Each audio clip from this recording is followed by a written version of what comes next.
Efa ndresaka an'izay isika dia hoarahanao anatin'ity fanadihadiana manaraka ity kosa ny vokatra azon'ny mpitandro ny filaminana atao anatin'ny hetsika ny tanterahan'izy ireo entina indrindra hitandrona ny fandriampahalemana eto Antananarivo sy ny manodidina. Mitombo ny vezivezen'ny olona eto an-drenivohitra rehefa hakatoko ny fety ny faran'ny taona toy izao. Mitombo ihany koa ny fanararaotana samihafa.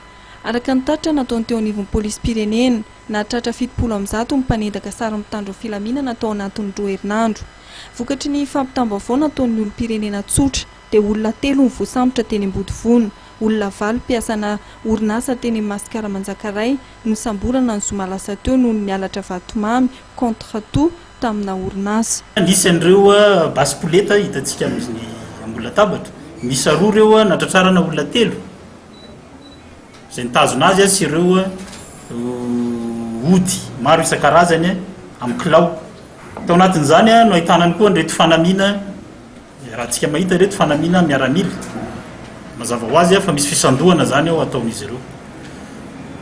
Ankoatran'izay fatratraran'ireo olona 3 ireo dia misy hitantsika ireo bonbon izy io vatomamy tao anatin'ny fisafona nafana nafantatra andreo olona zay tsy mataotody mangalatra moa zany any amin'ny toeram-piasana ary mamarotra an'izany efa raha mafantatra fa misy olona tsy latsaky ny valo ny voasambotra ao anatin'ireo zavatra ireo.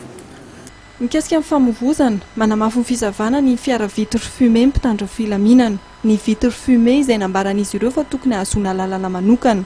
Olona 230 no nahazo fampitandremana. Ampihenana ny lozam-pifamovozana manohy ny fampiasana ny alkotest ny mpitandro filaminana. Ny farany herinandro teo anatin'ny hetsika fijerena mitondra fiara amin'ny lalana mivoaka ny renivohitra. Tamin'ireo olona 530 nandalo ny alkotest dia 7 dia mamo avokoa.